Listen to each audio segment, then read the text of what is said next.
So thank you for sitting down with It's my me. pleasure. Let's kind of just break the ice with a softer question. I always like to ask everybody how their day is going. I don't like asking, how are you? Because it's such a broad question, but how is your day? How's your morning going? My morning. Yeah. My morning. Oh my gosh. It was almost as if I wasn't supposed to be here. It's just been, yeah, rushed, chaotic. But you said traffic Traffic, works. yeah, trees being felled, like lorries in the middle of the road, sunlight, I was taking him, on my travels, so he needed to catch a lift with me. Yeah, so yeah, not smooth, not it didn't feel like that at all. It was like, oh my God, am I supposed to be am I actually gonna get here for this interview today? and So and actually I was the one that was late after all that. But we're here now and it's very smooth and it's very kind of peaceful exactly. environment, which is Feels good. really. And the sun is shining. Yeah, It's cold and the we sun is can't see it shining right now because we're in inside, London. but it is shining. We'll be outside eventually, but not before we have this conversation. And so to get into kind of questions and the stuff I want to cover today, I first wanted to just cover your journey as a an individual in cybersecurity that has lots of experience in their industry, as do many of the people that we work with or put partnerships together with. But what did your journey look like from just working in cyber? And I don't want to say no, from working and leading in cyber to becoming a thought leader. And then maybe we can discuss a little bit after that on what, like the more social first element of that. But yeah, what did that transition or addition to your career look like? Yeah, well, it probably began over a decade ago. So I've been in cyber for 27 years this month, which is ages. And so I've always been, as a person, a personality, pioneering and a challenger.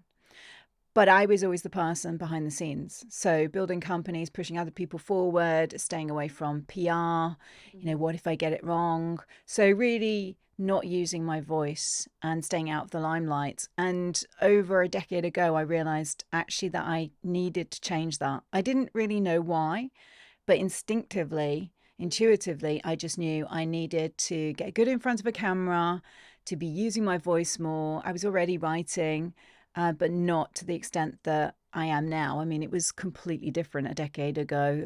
Websites were static. We didn't really have blogs. LinkedIn was quite new. It's probably like 15 years ago rather than 10 years ago. So for me, kind of like making that transition, I just knew I needed to. And so I kept using my voice, writing blogs. Really, I wrote posts, but I wrote blogs and I did weekly videos, and I kind of found my style. Yeah. It's not really. It's kind of finding your voice, but kind of. I hate to use that word. It's more like finding my style. How was I going to be writing? And because I like to see trends. I'm good at seeing trends in lots of different industries. I'm an early adopter. I'm a pioneer, so I see things. I'm quite visionary. I was using that visionary skill to write and to challenge. So to get people to really think. To bring a new perspective, and it was fun. I enjoyed it, and it helped me sort things out. And it also probably didn't feel as lonely, as it can do being an entrepreneur and someone who is kind of really largely working by themselves. Yeah. So, I have talks and conversations, but it's just like, how is that being used? So for me, it was really bringing that to market and really trying to be helpful. Yeah, did you just feel like you got to a point in your career in cyber where you thought, I actually have so much to share and so much knowledge that I've gained? Or was it more from a place of more on the creative side, I want to say, where it's just, I feel like I want to share to get it out there? Yeah, it was to add value, to be helpful. Mm. So it was instinctive. I just knew I needed to. It felt good. I like writing. I like talking. I like speaking. I like helping. So it just felt it did feel natural. Well, But you I put work say into it, I'm I sure, put the as with work into anything. it. Like, I was crap at video. I remember doing a video course. I was the worst in the class. I was literally so bad. I would shake. I couldn't remember my name, and that's why I decided to video every single week. I'm doing a video blog every single week because I don't like being bad at something, and I knew I needed, intuitively, I knew I needed to get good at it. I didn't really know why. I just knew I needed Well, to. You yeah, I know? mean, it's clear now Yeah. with it's not just, again, that's kind of why we started Custom Influence, but both Guy and I saw this, this opportunity where everybody is social first in their personal lives. Why do we think in our professional lives, in our career, people aren't also social first? They're not just going to trade press anymore to get information. They're going to people that they respect, people that they're inspired by, and with distribution channels being so accessible, like LinkedIn, like podcasts, um again, all the ingredients are there now for people to discover information, to learn, to be inspired from an individual in much the same way they are from a publisher Or an or, yeah, analyst, exactly. isn't it? I mean, I think it's very much now, the time now is like you need to go to a trusted source. And Mm-hmm. that's what I really think influencers, if you're calling them influencers, brand Yeah. ambassadors, they are a trusted source. They're independent and they're a trusted source. I And really like that yeah, point because going back to what I was just saying, it doesn't matter if it's a publisher, an institution, an analyst. It's just trust. it is Is that a trust. trusted source Yeah. that you can learn from, can make decisions based off of? Yeah. Um, And in a world of fake, I mean, look, everything is becoming mistrusted now. It's just like, is that real? Is that genuine? How do I know? How can I tell? All of those things. It's becoming harder and harder to distinguish actually what is the truth. Truth seeker. It's a little bit like that.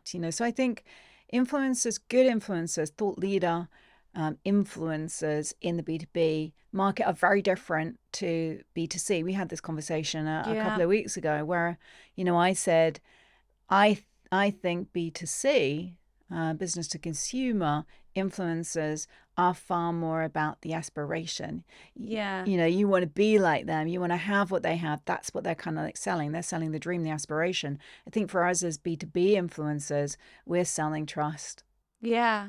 I mean, and people loved that. People loved that at the event. And because I Yeah. couldn't agree more, right?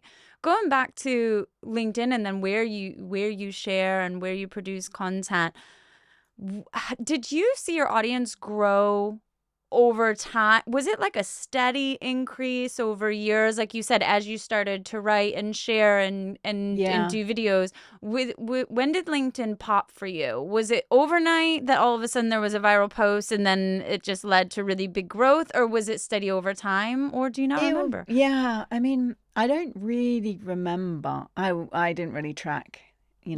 the analytics. I wasn't doing influencer work probably until about 5 or 6 years ago, maybe with some of the early adopters.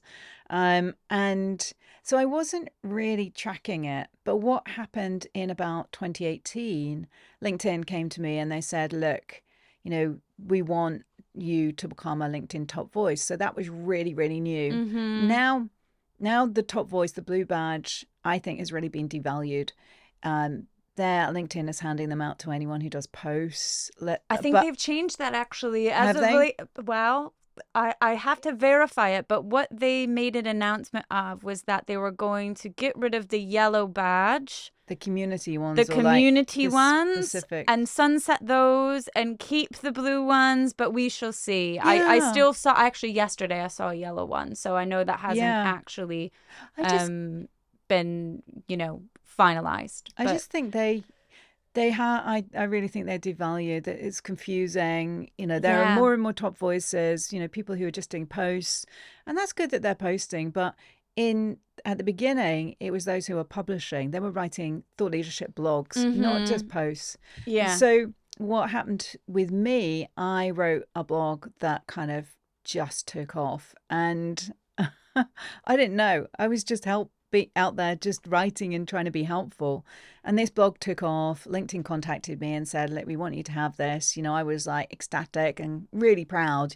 I've been at this stage, I was a best-selling author, which is great. But to have a LinkedIn top voice when they were only handing out about 300, and you're in the midst of like Richard Branson, and some other Yeah. like top. How exciting. Yeah, and there wasn't anyone in cyber either. So I think I was the first LinkedIn top voice in cyber, globally. So yeah, I was really, really proud of that. And then I think I probably started to watch a little bit more. And then as I started to work my LinkedIn account more and be more considerate about who I was accepting connections from, because in the past it would just be like, oh yeah, okay, cool, you've reached out, I'll accept you as a connection. Whereas now I'm far more thoughtful as to who I'm connecting with.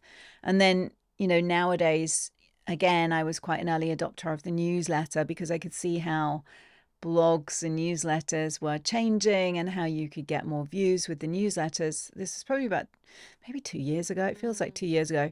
So again, an early adopter of that, really leveraged off that, and by this stage I was tracking it much more so I could see, oh wow, the newsletter lands in email, people's email, as well as goes out to more people on LinkedIn.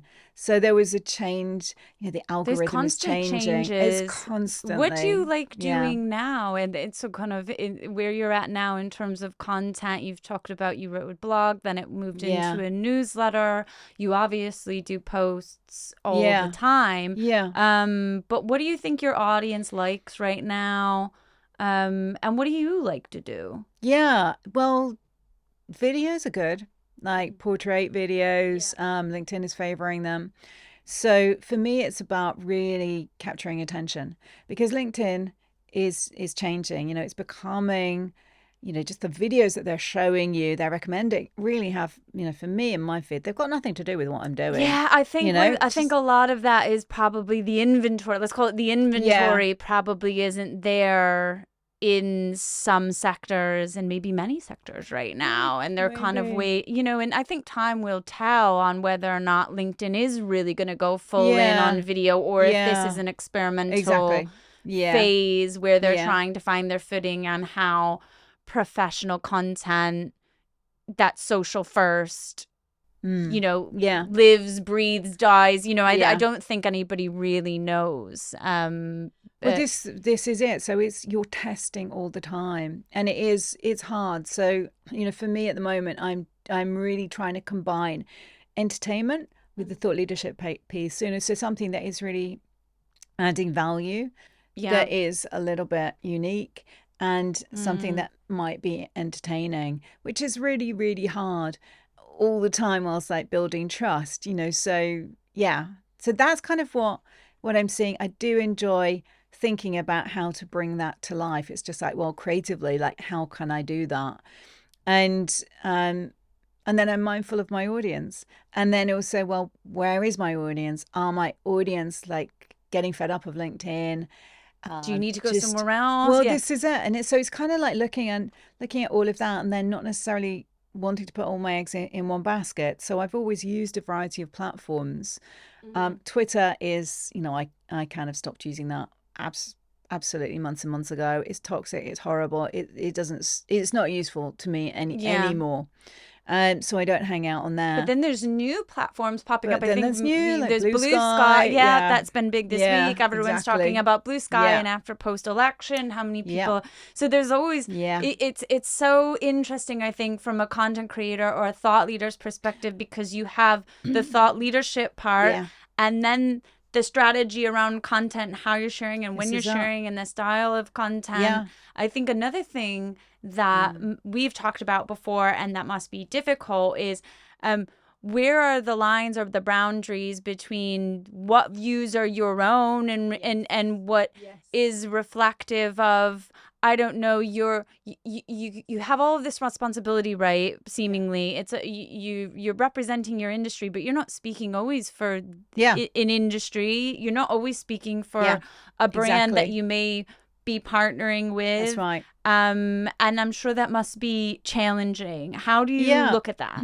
Yeah. I mean, I don't have anything on to say like my views are my own. I just always typically when I'm working with a brand, they actually allow me to have quite a lot of freedom. The best engagements are literally where they give you that freedom, so you can work with them to bring something to life, through a theme, and then direct, so for me, yes, I do videos. I really like doing the thought leadership pieces, the blogging.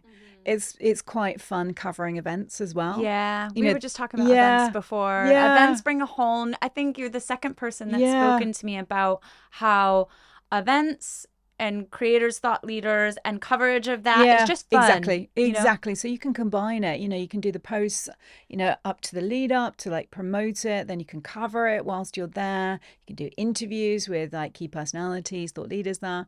And then you can write, in a blog, and then you can bring all of those things into the blog. So you're kind of like repurposing content. So I do like that. And the other thing I think, which is quite thought leading at the moment, is using influencers for reports. So I've done one of those recently with a brand, and it was fun actually looking at the report and analyzing it, and then being the exec, the thought leader who was doing that executive summary, and then again promoting that. So there's quite a combination of things that you can do, but it's being creative and entertaining so that you capture the audience, so that you capture the views, so that you can be shared, it's to that more. balance Yeah, yeah. between objectively summarizing or reporting or analyzing something without, I guess, pushing the brand's boundaries of what they Well, want this to is be it. said versus Not not selling. said. It's Yeah, like not yeah. not doing that direct sell, and because none of the brands want that. So You're not their salesperson you're at the not the end of the day. I salesperson. think that's an important distinction that should be called out, Yeah, particularly for B2B yeah. influencers Well, in this is general. Is like they're not your sales team. It's a it's different this job is altogether. it's about trust, not lead generation. Yeah. And it's the longer term. So you're advocating. So I Explaining, exactly educating. Bringing that awareness. And the brands that I've been working with, they're all leading brands. They're household brands that everybody knows. Certainly like some of the big ones. So you can look at it and kind of go, well, they don't need any awareness, but they do, and it's so you're kind of bringing that attention, you're bringing that visibility, you're bringing that engagement, you're bringing that trust, you're bringing something different. And, the brands out there, like I said, the ones that do this well, give you the freedom to be creative as opposed to restrict. This is our messaging. This is the brief. Yeah. You must do it like this, and really tie you down. And those are the brands that are really difficult to work with. And I think really it's obvious that they are new to I think it is. the It is game, a new when they do space. that. Yeah, we've seen it as an agency before, where we do understand when something's new, there's going to be a lot more. But people don't want to mess up, so then Yeah. they become very Yeah. cautious. But then you kind of risk it not working, and so we're This is hoping it. we've seen it get better, and we think it will continue to do Yeah. so from a It will. brand It's perspective. that authenticity, isn't it? It's just like you've got to be authentic with it. It's just like, here's a brand, buy it. Yeah, You can't do that. especially from in B2B industry. So obviously you're in cybersecurity, but we as an agency work in other industries and sectors as well, and it cannot be a buy now message for 99% of our clients, right? And I'm sure you see the same, because it feels completely out of place. It's not right. It's almost like you are priming people, decision makers, for when they do have that opportunity to buy or need a recommendation. That's when that, oh, yep, I saw like that seeding, person. I remember that clip. Yeah. It's seeding. That's a great way to position it. One of the other things I wanted to ask you is, so what, we see your content, or people in the cybersecurity industry will see your content, but on the recommendation side, what don't we see? Are you getting DMs? Are you getting emails from people within the cybersecurity industry, Yeah. either that work in it or they're a Yeah. buyer, right, of Yeah. cybersecurity? What does that Yeah. look like in those Yeah. conversations that you Yeah. might be having? Because that's I think something that the brands or the B2B Yeah. marketers would have no Yeah. insight into. This is I mean, it's a lot of the time, say from an analytics perspective, we're asked for views and engagement and shares and things like that, and impressions. But a lot of the time, people are seeing and it is registering, but they're not leaving a digital footprint anywhere. So and how do I know? It's because they will come to me and they will say, love your content. They might be following you because they can follow you, so they'll get your newsletter, which is great. But they're not necessarily leaving a mark. So yeah, activity does go on. Certainly like content is seen and enjoyed and consumed. I love your content. Oh, I've been following you for ages, that type of thing. Can we do some work? Can you come and speak? Can you come and cover this event? Can you do this report? Can you do some Or posting? what Can do you you write a think blog? about, do you ever get Exact. messages saying, what do you think Yes, loads. about Oh, this? loads, I can't give any good loads, examples in loads, cybersecurity because loads. I'm not in It's cybersecurity, but I'm sure you get those side messages there. of like, have you seen this? And what do you think? There are loads and loads and loads. I mean, literally the other day I woke up and had like 99 like messages on my LinkedIn, and it's just like, okay, well, what's business? You're literally going through what's business. That's somebody trying to sell me something. That's somebody asking for advice. That's somebody wanting mentoring. All of that. So yeah, you do. You can get direct business. We want to work with you. We want to do this influencer campaign. As well as what are your thoughts on On this? X in So the yeah, industry, or so this that thing yeah, happened, and yeah, building the network, building the relationship, yeah, that type of thing. So there's a hell of a lot of activity, a surge in activity, and I'm seeing it with LinkedIn as well because they're trying to keep people on their platform. Their platform is growing, and not everyone is engaged on it, so they're doing their best to try and entice people to their platform, help them to use their voice and get more brand visibility, personal branding and things like that through, and they're teaching classes and whatever. So it is going to get noisier, yeah, because of that. And yeah, so it's very, very busy, and it's a really hard platform at the moment to actually manage.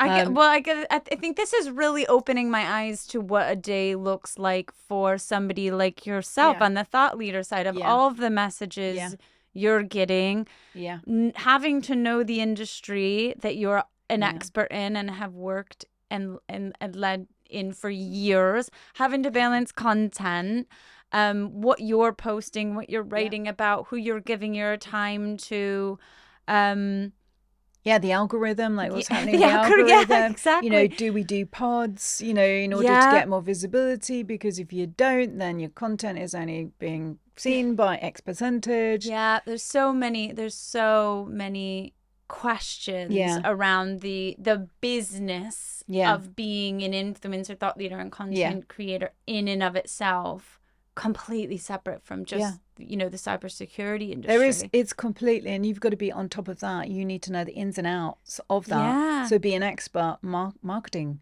person effectively. And then you've got to be on your game still in the industry that you're in. And cyber, it's just constantly changing. So I guess that'd be another area that I did want to also briefly touch on, that, like, so within the cyber market, what kind of things are you reporting on right now? You don't have to go specific, but again, just to give it, mostly the listener of this will probably be brands, but what is an industry influencer looking at it? Are there specific trends in cyber? Are there particular vendors where you're like, oh, I've got, as an influencer, I kind of need to know what they're doing? Yeah.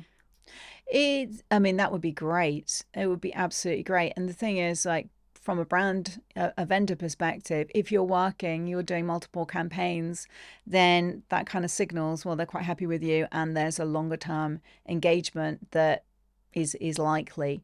Brand ambassador, that type of thing. We're working on this. So there are some vendors that that I'm working with who are far more like that. I've done several, multiple, numerous engagements with. So yes, it is good to see what's happening with them. But honestly, it is so fluid. It is so fast moving. You are literally, your whole time is consumed by literally dealing with inquiries and dealing with proposals and doing deliverables and managing the business and keeping on top of, well, what's going on in the industry, because you're constantly having to update yourself and also research. So Yeah, have you say, seen that change a lot with AI yeah, so a lot of these kind of completely new ways of even potentially doing cybersecurity come in? How do you stay on top yeah, of that? Is that a whole yeah, part of your day and yeah, time and job as absolutely, well? completely. Yeah, researching, speaking to people, when you mixing with peers, so that you are current, because all of this, to do really well, you've got to be relevant. So Yeah, that exactly. means, You can't just be good at you marketing. You've can't, got to be you've relevant got to in be your relevant. You've industry got to be and relevant. maintain that. And that, to do well, that means you have to tap into the thought leadership. Because if you're not, then you're not relevant. You're just the same as everybody else, and that's boring. And you You're not just lurk, sharing but you're just, yeah, headlines, you you're know. the same. You're not standing out, and it's just not original. So it's regurgitating. So it's like bringing a fresh perspective. What are you seeing that I'm not? What are the gotchas? Where are the trends? What's coming? So it's very much like, what are you seeing that I'm not? I think so. Right now, I'm really looking at predictions for next year. So some articles I've already written, I'm doing more. Some are, we only want 400 words, so you can't do much. And it's just like, well, there's actually a lot more that I want to explore and talk about. So that's kind of like where I am now, and really kind of using, my thinking capability to, and my relationships, my networks, to actually kind of produce something that is thought leading and will be of help to those out there, in the market, whether it's brands looking at them and going, that's a quality piece of work, that's interesting, we could use someone like Jane, to come on board and work with us on a campaign, or whether it's actually the the chief information security officers or other C-levels, IT decision makers that will be consuming the content. Yeah. So, I, as a thought leader, as an influencer, yes, you have to satisfy the brand and you have to know them and what they want, but you are really having to satisfy your readers and It's those about who are giving consuming them, yeah, it's the about giving value. them advice and It value. That was is. actually going to be my Yeah. closing Yeah. question, is just more broadly, how do you think influential voices play a role to help technology or business buyers? And you kind of just answered that, which is you have to give them value first and foremost, You have to. before any brand partnership comes into Yeah. play. Absolutely. So it's like give to gain. It's always like giving first. And that's always what I've done. So I've always been consistent and I've always given. If I've approached it from a help perspective, I want to help you. So here's something. And it's enjoyable also to have that conversation, that interaction. Yeah, because So then it's a it's feedback loop because it too, is because you're it learning, hey, somebody completely, found this completely. Yeah. useful, Yeah. and I'm gonna do more of this, Yeah. or oh, I got Yeah. that opinion from that person. Yeah. So that Exactly. feedback makes you in turn able to help even Exactly. more. And it's also far more collaborative then. Mm-hmm. So, I've spoken about this for years. It's a conversation, and that's what you want. I want to open up a conversation. What am I missing? What's your thinking on what I've just delivered to you? Do you agree, disagree? What are you seeing that I'm not seeing, so that we can all benefit? Because the value is actually in those conversations, in the engagement, in the comments, and that's why those comments are actually highly valuable, when Yeah. actually somebody takes the time to explore and add value. And so Yeah. certainly as an influencer, that's what I'm milking, is literally, here's my piece to you. Now it's over to you, Yeah. because I want that conversation. I want that collaboration, so that we can bring more value to those To who are actually everyone. Yeah. watching or listening, and consuming. I think we'll end with that, which is advice to the kind of silent LinkedIn observers out Yeah. there is, don't be afraid to contribute and to start a conversation, because I think from a business perspective, from what you're saying from the creator's perspective, it it creates more knowledge Creates for more every value. in value for It everybody. really Yeah, does. for It's just sure. like we're all learning from one another. Mm-hmm. So, and that's the beauty of it. Yes, it would be brilliant if you could get on a call with like everyone, but you can't. There isn't the time available. But if you can be concise with your thinking and put it down in a comment, then that's really helpful to the community of which you serve. Yeah, I think it's really great to hear from somebody who's so influential and who is a thought leader that those individual contributions and engagements are just as important to Oh, you completely. as they Yeah. are Yeah. to the wider community or to the individual. Yeah. Jane, thank you so much for speaking to me. I feel like we covered so much ground, and I feel like as I said, anybody listening, it's a fantastic introduction to somebody on the other side that brands are partnering with, that's working in an industry and leading it. And so thank you so Yeah. much for sitting down with Thank me. you so much for having me. It's been so good. Thanks, Yeah, Kristen. and we'll do this again, hopefully very soon.